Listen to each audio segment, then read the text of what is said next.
Hello students. आज की class में हम पढ़ेंगे स्ट्रक्चर ऑफ एटम का आगे का पार्ट। लास्ट लेक्चर में हमने discovery of electron and proton के बारे में डिस्कस किया था with the help of cathode and anode rays. आज अब हमें पता चल गया है कि एटम में ये फंडामेंटल पार्टिकल्स होते हैं। तो अब ये पार्टिकल्स कहाँ होते हैं, किस तरह से सिचुएटेड रहते हैं, एटम कैसा होता है, इन सब के बारे में हमें स्टडी करना है। तो आज हम कुछ एटॉमिक मॉडल्स के बारे में स्टडी करेंगे जो डिफरेंट साइंटिस्टों ने अपने अपने टाइम में दिए। तो सबसे पहले हम स्टार्ट करते हैं अपना Thomson model, Thomson atomic model. तो सर जे थॉमसन ने क्या कहा? थॉमसन का मॉडल बहुत ही सिंपल है। थॉमसन ने हमें अपने मॉडल को वाटरमेलन से कंपेयर किया। कैसे? उन्होंने कहा है कि एटम स्फेरिकल होता है और एटम में पॉजिटिव चार्ज पूरे में फैला हुआ रहता है। जिस तरह से वाटरमेलन में जो उसका रेड पल्प है वो पूरे में रहता है, उसी तरह से पॉजिटिव चार्ज हमारे पास पूरे एटम के ऊपर फैला हुआ रहता है और जो नेगेटिव चार्ज है वो एम्बेडेड रहता है। कैसे? जैसे कि वाटरमेलन में सीड्स होती है, ब्लैक सीड। ब्लैक सीड क्या होती है? छोटी छोटी जगह पर स्प्रेड रहती है पूरे वाटरमेलन में। इस तरह से positive charge just like the pulp of the watermelon और negative charge just like the seed of the watermelon. तो उन्होंने अपने मॉडल को भी नाम दिया था वाटरमेलन मॉडल या पल्प पुडिंग मॉडल। तो ये मॉडल था तो अच्छा, इन्होंने इलेक्ट्रॉन के बारे में भी बात की, प्रोटॉन के बारे में भी बात की, लेकिन जब और रिसर्च हुए और दूसरे मॉडल्स आए तो उन मॉडल्स में क्या कहा गया वो चीज ये मॉडल एक्सप्लेन नहीं कर पा रहा था। इस मॉडल के थ्रू हम उन चीजों को एक्सप्लेन नहीं कर पा रहे थे, उन बातों को एक्सप्लेन नहीं कर पा रहे थे, इसलिए ये मॉडल फेल हो गया। तो वो आगे क्या आया जिसको इसने फॉलो नहीं किया, तो वो आगे हम पढ़ते हैं। आगे का हमारा मॉडल आता है रदरफोर्ड मॉडल। थॉमसन ने अपना मॉडल लिया था अप्रोक्सीमेटली 1890s में, 95 97 के आसपास इनका मॉडल आया था। उसके बाद थॉमसन का मॉडल आया। थॉमसन का मॉडल आया अप्रोक्स 1911 में। रदरफोर्ड उस टाइम अपने कुछ और भी एक्सपेरिमेंट्स कर रहे थे, वो अल्फा पार्टिकल से रिलेटेड उनके एक्सपेरिमेंट्स चल रहे थे। वहीं उन्होंने एटॉमिक मॉडल के लिए भी अल्फा पार्टिकल स्कैटरिंग मॉडल की बात की। तो रदरफोर्ड मॉडल आया हमारे पास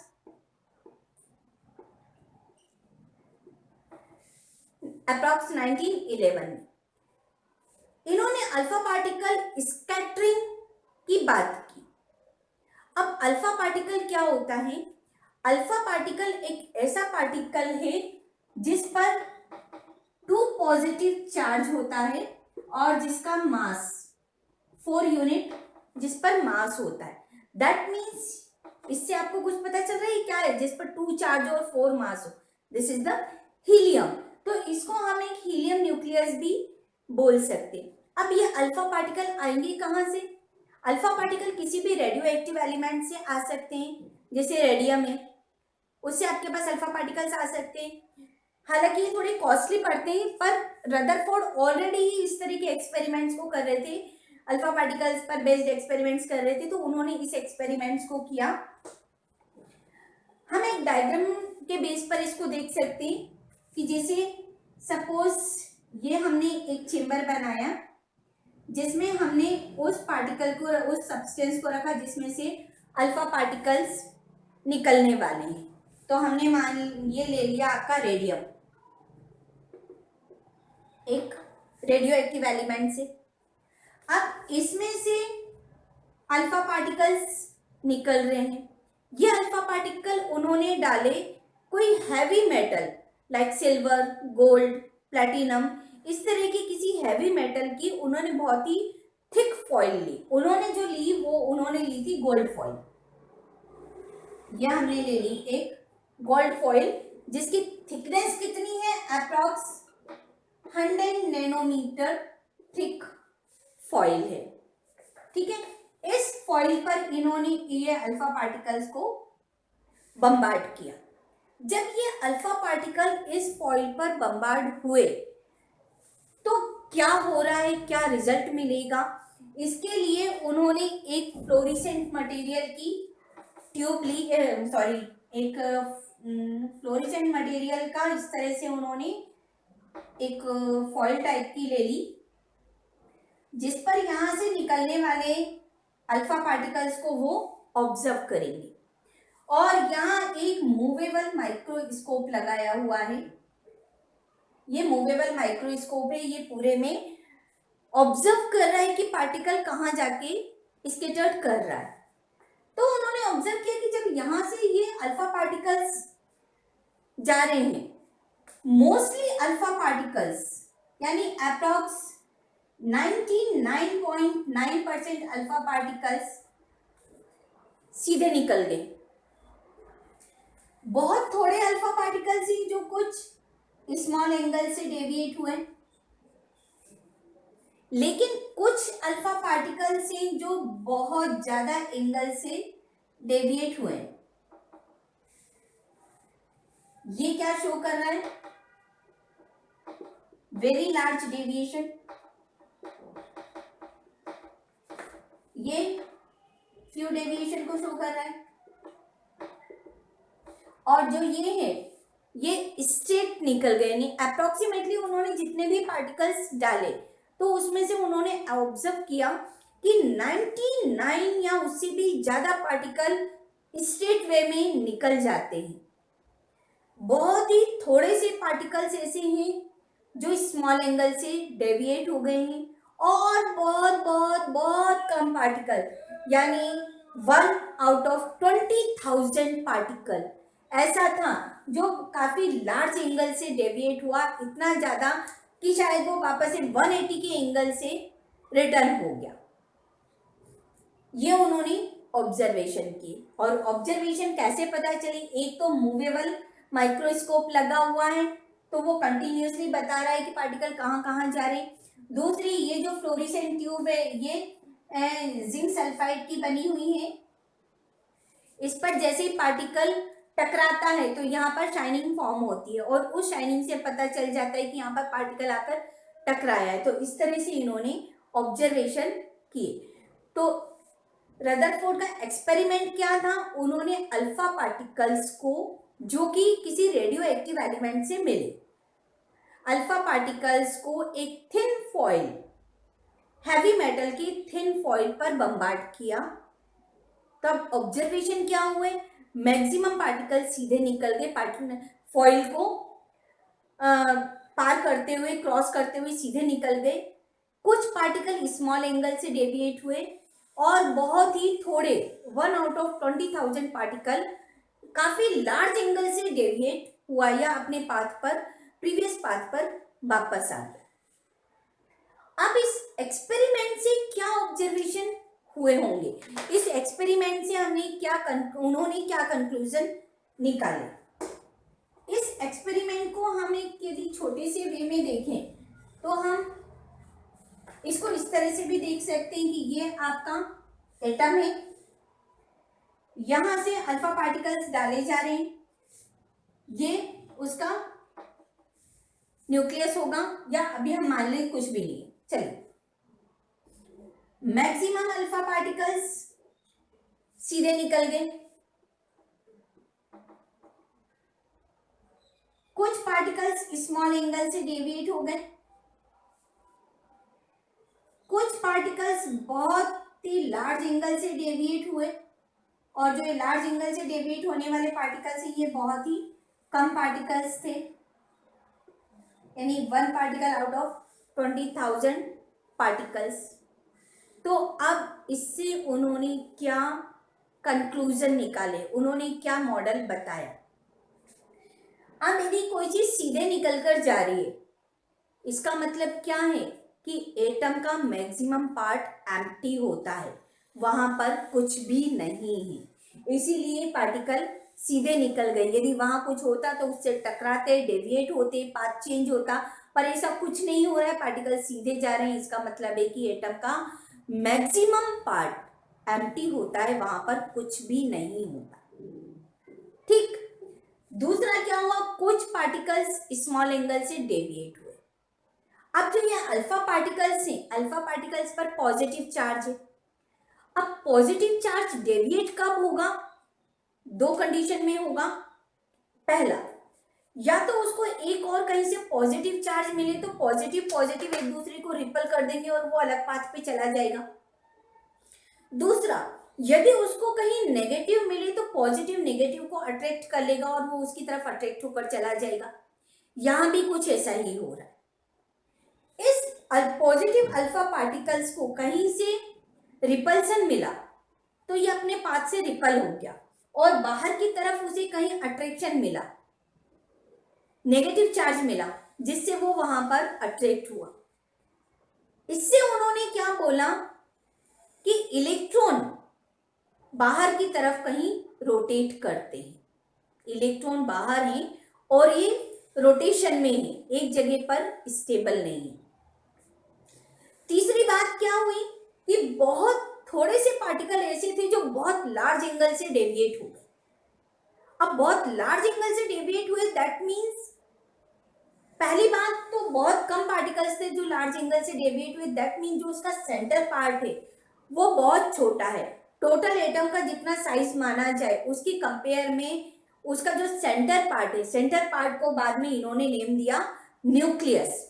तो न्यूक्लियस की डिस्कवरी का श्रेय भी किसको जाता है, रदरफोर्ड को। तो सेंटर पार्ट को इन्होंने नेम दिया था न्यूक्लियस, और जो बहुत कम पार्टिकल लार्ज एंगल से डेविएट हुए उसके अकॉर्डिंग उन्होंने कंक्लूजन निकाला कि जो सेंटर पार्ट है उसका साइज टोटल एटम के कंपेयर में बहुत छोटा है, और ये जो सेंटर पार्ट है इस पर ही एटम का मास है, दैट मींस यहाँ पर पॉजिटिव चार्ज है, और यहाँ पर बहुत ज्यादा पॉजिटिव चार्ज है। इसलिए ये जो पॉजिटिवली चार्ज अल्फा पार्टिकल्स आ रहा था ये लार्ज एंगल से रिपल हो गया, डेविएट हो गया और अपने पाथ पर वापस आ गया, 180 के एंगल से डेविएट हो गया।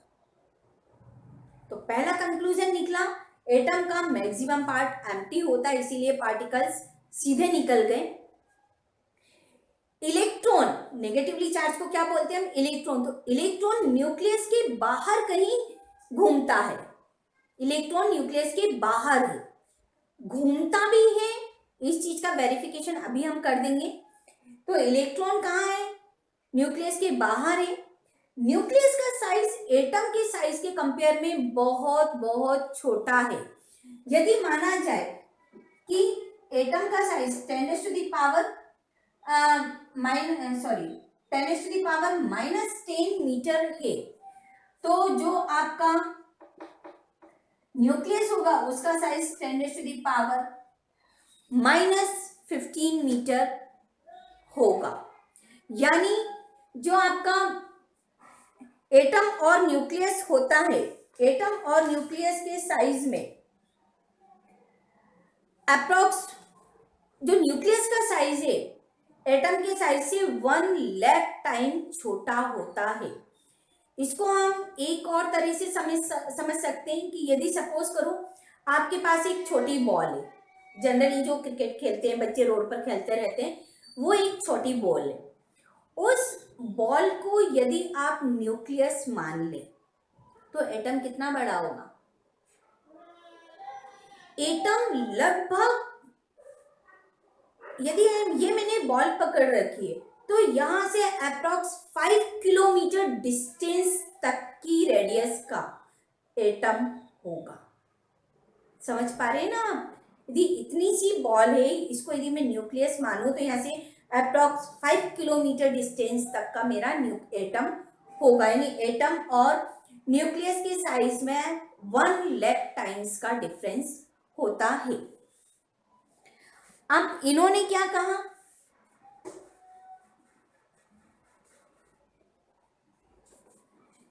कि न्यूक्लियस सेंटर पर है, ठीक है ना, ये रहा इसका न्यूक्लियस, और इलेक्ट्रॉन बाहर रोटेट हो रहा है, ठीक है ना, यहां कहीं है ये इलेक्ट्रॉन रोटेट हो रहा है। अब ये रोटेट हो रहा है, यहाँ पर हम इलेक्ट्रॉन मान लें, ये इलेक्ट्रॉन रोटेट हो रहा है, इलेक्ट्रॉन यहाँ रोटेट होगा, यहाँ रोटेट होगा, यहाँ रोटेट होगा, हमेशा इसकी डायरेक्शन चेंज होगी। दैट मीन्स इलेक्ट्रॉन में क्या है, इसकी वेलोसिटी चेंज होगी, डायरेक्शन चेंज हो रही है ना, तो वेलोसिटी चेंज होगी। वेलोसिटी चेंज होगी तो इस पे क्या होगा, एक्सीलरेशन अप्लाई होगा, इस पे एक्सीलरेशन होगा। अब ये पॉजिटिव और नेगेटिव के बीच में भी एक फोर्स ऑफ अट्रैक्शन वर्क कर रहा होगा। न्यूक्लियस आपका पॉजिटिव है, इलेक्ट्रॉन आपका नेगेटिव है, इन पॉजिटिव नेगेटिव के बीच में भी एक फोर्स ऑफ अट्रैक्शन वर्क कर रहा है, जिसे हम बोलते हैं इलेक्ट्रोस्टैटिक फोर्स ऑफ अट्रैक्शन। ठीक है, अब यदि इनके बीच में इलेक्ट्रोस्टैटिक फोर्स ऑफ अट्रैक्शन लग रहा है तो क्या होना चाहिए, ये इलेक्ट्रॉन इस न्यूक्लियस के अट्रैक्शन में आ जाना चाहिए, पर क्या होता है, इलेक्ट्रॉन बाहर रोटेट हो रहा है, वो इसमें नहीं गिर रहा है, इसके अट्रैक्शन में नहीं आ रहा है, इलेक्ट्रॉन बाहर रोटेट हो रहा है। दैट मीन्स व्हाट, इस पर इस वेलोसिटी और एक्सीलरेशन के कारण ये क्या हो रहा है, जो इस पर इलेक्ट्रोस्टैटिक फोर्स लग रहा है उसको ये सर्कुलर मोशन में कन्वर्ट कर रहा है। ठीक है ना, जो इस पे वेलोसिटी एक्सीलरेशन लग रहा है, फोर्स लग रहा है, उसको ये सर्कुलर मोशन में कन्वर्ट कर रहा है, सर्कुलर मोशन में कन्वर्ट कर रहा है। दैट मीन्स यहाँ पर एक और फोर्स कौन सा वर्क कर रहा है, सेंट्रीपिटल फोर्स। ठीक है ना, ये इलेक्ट्रॉन पर आपका हो रहा है सेंट्रीपिटल फोर्स। इस सेंट्रीपिटल फोर्स के कारण ही इलेक्ट्रॉन न्यूक्लियस के अट्रैक्शन में नहीं आ रहा है, वहां पर उसमें गिर नहीं रहा। यही चीज आपकी जब हम सोलर सिस्टम की बात करते हैं तो हम देखते हैं कि एक सन है और उस सन के अराउंड डिफरेंट ऑर्बिट्स में डिफरेंट ऑर्बिटल्स रोटेट हो, डिफरेंट प्लैनेट्स रोटेट हो रहे हैं, लेकिन ये कभी भी गिरते नहीं है। हम अर्थ की ही बात कर लें तो अर्थ में ग्रेविटेशनल फोर्स होता है, लेकिन फिर भी अर्थ सन में गिर नहीं जाती, सन के ऊपर नहीं गिर जाती, सन में चली नहीं जाती। क्यों, क्योंकि वहां पर भी सेंट्रीपिटल फोर्स वर्क करता है।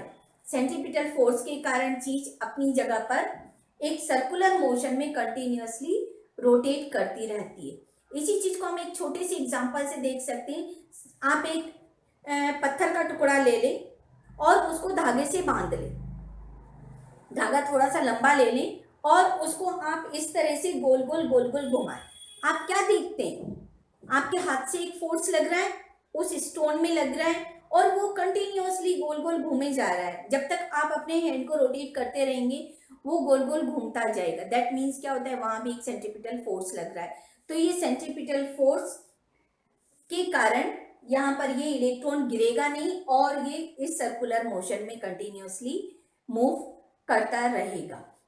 तो हमारे पास जो रदरफोर्ड के कंक्लूजन आते हैं वो ये कहते हैं कि एटम का मैक्सिमम पार्ट एम्प्टी होता है, इसलिए मैक्सिमम अल्फा पार्टिकल्स सीधे निकल जाते हैं। एटम के न्यूक्लियस में पॉजिटिव चार्ज है और इलेक्ट्रॉन बाहर की तरफ कहीं रोटेट हो रहा है, इसके कारण कुछ पार्टिकल स्मॉल एंगल से डेविएट हो जाते हैं। थर्ड पॉइंट वो कहते हैं कि एटम का सेंटर पार्ट, जिसे उन्होंने न्यूक्लियस नाम दिया, इसका साइज, जिस पर पॉजिटिव चार्ज है, इसका साइज टोटल एटम के साइज में बहुत बहुत स्मॉल है, जिसके कारण बहुत कम अल्फा पार्टिकल यानी 1 out of 20,000 particle large angle से डेविएट हो रहा है। उन्होंने इस चीज को सोलर सिस्टम से कंपेयर करके कहा कि इलेक्ट्रॉन न्यूक्लियस के अराउंड इसी तरह से रोटेट हो रहा है जिस तरह से सन के अराउंड में अदर प्लैनेट्स रोटेट होते हैं। ठीक है, तो ये हमारे पास रदरफोर्ड का एक्सपेरिमेंट था, रदरफोर्ड का मॉडल आया कि रदरफोर्ड ने कैसे हमारा मॉडल बताया। अब रदरफोर्ड के मॉडल में कुछ ड्रॉबैक्स हैं। क्या ड्रॉबैक है? पहली बात, यदि हम बात करते हैं कि यहाँ आपका न्यूक्लियस है और यहाँ इलेक्ट्रॉन मूव कर रहा है, इसमें एक्सीलरेशन हो रहा है, ठीक है ना, इसकी वेलोसिटी चेंज होगी तो इसमें एक्सीलरेशन होगा। मैक्सवेल एक साइंटिस्ट हुए, बहुत ही फेमस साइंटिस्ट हुए, उनकी थ्योरी कहती है कि यदि कोई चार्ज पार्टिकल एक्सीलरेट होता है तो वो एनर्जी को इमिट करेगा, रेडिएशंस को इमिट करेगा। इलेक्ट्रॉन भी एक चार्ज पार्टिकल है, इसमें भी असिलेरेशन हो रहा है, ये असिलेरेट हो रहा है, दैट मीन्स ये भी radiation, radiation that means energy को इमिट करेगा। अब यदि ये एनर्जी को इमिट करेगा तो इसका जो रेडियस है, जहां पर अभी ये रोटेट हो रहा है, एनर्जी इमिट करेगा तो ये इसका जो रेडियस है वो कम होता जाएगा। दैट मीन्स हम ये माने कि ये इलेक्ट्रॉन अभी यहाँ रोटेट हो रहा था, एनर्जी लॉस हुई तो ये यहाँ आएगा, यहाँ आएगा, और एक टाइम क्या होगा कि ये न्यूक्लियस में गिर जाएगा। यानी क्या होगा कि एक टाइम एटम खत्म हो जाएगा। जबकि हमें बहुत टाइम पहले डाल्टन जी बताकर गए कि atom neither be created nor be destroy, atom खत्म नहीं होता भाई, है ना। तो ये बात हमें समझ में नहीं आती। रदरफोर्ड की थ्योरी की बात करते हैं तो रदरफोर्ड स्टेबिलिटी ऑफ एटम को नहीं बता पाए। उनकी थ्योरी के अकॉर्डिंग एटम एक ना एक टाइम तो ऐसा आएगा जब न्यूक्लियस में गिर जाएगा, कोलैप्स हो जाएगा, खत्म हो जाएगा। दूसरी बात, पहला पॉइंट तो ये आ गया कि स्टेबिलिटी ऑफ एटम को एक्सप्लेन नहीं कर पाए हैं। सेकंड पॉइंट आता है स्पेक्ट्रम, लाइन या डिस्क्रीट स्पेक्ट्रम। तो यहाँ बात आती है स्पेक्ट्रम क्या होता है, इस चीज को हम डिटेल में नेक्स्ट वीडियो में डिस्कस करेंगे, पर यहाँ पर हम एक छोटी सी बात कर लें, एक स्पेक्ट्रम का आपको इंट्रोडक्शन दे देती हूँ कि क्या होता है। कि जब हम सनलाइट को यदि प्रिज्म में से पास करते हैं तो आप देखते हैं कि जो सनलाइट व्हाइट लाइट है ये 7 कलर की लाइट्स में आ जाती है। वो जो 7 कलर का हमें बैंड मिलता है वो भी एक स्पेक्ट्रम है। किसका? सनलाइट का स्पेक्ट्रम है। इसी तरह से किसी भी एटम में से यदि हम लाइट पास करते हैं तो हमें पर्टिकुलर पैटर्न ऑफ लाइंस या बैंड ऑफ लाइंस मिलना चाहिए, कलर ऑफ लाइंस मिलना चाहिए। बट जब हम देखते हैं तो हमें कुछ कलर मिसिंग मिलते हैं या कुछ हमें डिफरेंट पैटर्न्स मिलते हैं, एक प्रॉपर सीक्वेंस नहीं मिलता है, हमें प्रॉपर पैटर्न नहीं मिल पाता है अकॉर्डिंग टू रदरफोर्ड। तो रदरफोर्ड हमें स्पेक्ट्रम के बारे में क्लियरली नहीं बता पाए कि स्पेक्ट्रम कैसा होगा। तीसरी मेन चीज, यदि हमारे पास ऐसा एटम है जिसमें एक इलेक्ट्रॉन है लाइक हाइड्रोजन, तो हम मान लेते हैं कि वो इलेक्ट्रॉन न्यूक्लियस के बाहर कहीं रोटेट हो रहा है। लेकिन यदि एटम में मोर देन 1 इलेक्ट्रॉन्स हैं तो क्या वो सारे के सारे एक ही साथ रोटेट हो रहे हैं, एक ही जगह पर रोटेट हो रहे हैं? यदि एक ही जगह पर हो रहे हैं तो क्या उनमें रिपल्सन नहीं हो रहा होगा? तो ये इलेक्ट्रॉन्स न्यूक्लियस से कितनी डिस्टेंस पर या कितनी क्वांटिटी में कहां पर ये इलेक्ट्रॉन्स प्रेजेंट होते हैं, ये बात हमें रदरफोर्ड क्लियर नहीं कर पाए। इन्होंने ये तो कहा कि इलेक्ट्रॉन न्यूक्लियस के बाहर रोटेट हो रहा है, लेकिन कहाँ, कितनी रेडियस पे, कितने डिस्टेंस पर और कहाँ कितने इलेक्ट्रॉन्स हैं, ये बात ये एक्सप्लेन नहीं करते हैं। तो ये रदरफोर्ड के ड्रॉबैक है जिनको हम नेक्स्ट वीडियो में नेक्स्ट साइंटिस्ट ने जिन इनके ड्रॉबैक्स को रिमूव किया होगा वहां पर डिस्कस करेंगे।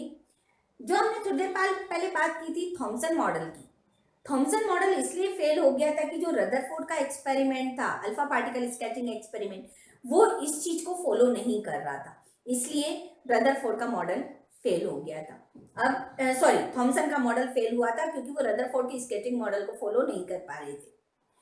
अब रदरफोर्ड मॉडल में भी हमें इतने ड्रॉबैक्स मिले, 3 ड्रॉबैक। पहला, स्टेबिलिटी ऑफ एटम को नहीं बताते, दूसरा स्पेक्ट्रम का क्लेरिफिकेशन नहीं है, और थर्ड नंबर ऑफ इलेक्ट्रॉन्स कहाँ कितने होंगे, दैट मीन्स हम कहते हैं इलेक्ट्रॉन्स का डिस्ट्रीब्यूशन प्रॉपरली नहीं है।